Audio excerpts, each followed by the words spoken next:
అలాగే welcome back to our channel. ఇక ఈ రోజు వీడియో వచ్చేసరికి వన్ ప్లస్ అయితే కొత్త మొబైల్స్ అయితే లాంచ్ అయిపోతుంది. One plus not 5 and not CE5 అనే పేరుతో ఈ మొబైల్స్ గురించి అయితే తెలుసుకుందాం.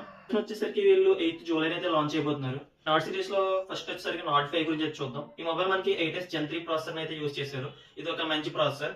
ఇక ఈ మొబైల్ వచ్చేసరికి మనకి 30 నుంచి 35K ఆ రేంజ్ లో అయితే తీసుకొచ్చే అవకాశాలు అయితే ఉన్నాయి. ఈ మొబైల్ మనకి కెమెరాస్ వచ్చేసరికి 50MP main camera and 8MP ultra wide angle కెమెరాతో అయితే వస్తుంది. ఫ్రంట్ వచ్చేసరికి మనకి 50MP సెల్ఫీ కెమెరాతో అయితే ఈ మొబైల్ అయితే తీసుకొచ్చే అవకాశాలు అయితే ఉన్నాయి. ఇలా మనకి బ్యాటరీ వచ్చేసరికి 6700 mAh బ్యాటరీని అయితే వీళ్ళైతే యూజ్ చేస్తున్నట్లుగా లీక్స్ ప్రకారం అయితే తెలుస్తుంది. ఇంకా మనకి ఈ మొబైల్లో 80 వాట్స్ ఫాస్ట్ ఛార్జింగ్ అయితే ఈ మొబైల్ సపోర్ట్ చేస్తుంది. ఇక ఫైనల్ గా ఈ మొబైల్ డిస్ప్లే వచ్చేసరికి మనకి 6.87 ఇంచ్ OLED డిస్ప్లే అయితే వస్తుంది. 1.5K రెజల్యూషన్ కి అయితే ఈ డిస్ప్లే సపోర్ట్ చేస్తున్న అన్నట్లుగా లీక్స్ ప్రకారం అయితే తెలుస్తుంది. ఇక ఈ మొబైల్స్ లో సెకండ్ మొబైల్ వచ్చేసరికి నాట్ CE5. ఈ మొబైల్ మనకి ప్రైస్ వచ్చేసరికి మనకి 20 నుంచి 25K ఆ రేంజ్ లో అయితే తీసుకొచ్చే అవకాశాలు ఉన్నాయి. ఈ మొబైల్ లో ప్రాసెసర్ వచ్చేసరికి మనకి డైమెన్సిటీ 8350 ప్రాసెసర్ అనేది యూజ్ చేశారు. ఇదైతే ఆ బడ్జెట్ కి మంచి ప్రాసెసర్.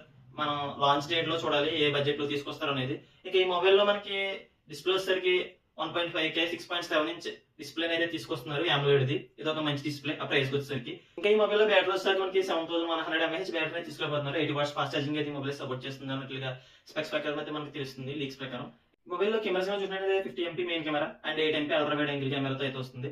ఇక ఫ్రంట్ వచ్చేసరికి 16MP సెల్ఫీ కెమెరాతో అయితే తీసుకోబోతున్నారు అన్నట్లుగా లీక్స్ ప్రకారం అయితే తెలుస్తుంది. ఈ మొబైల్ అయితే మనకి జూలై 8 అయితే లాంచ్ అయిపోతున్నారు. ఈ రెండు మొబైల్స్ కూడా ఆ రోజు అయితే మనకి రియల్ స్పెక్స్ అయితే తెలుస్తుంది.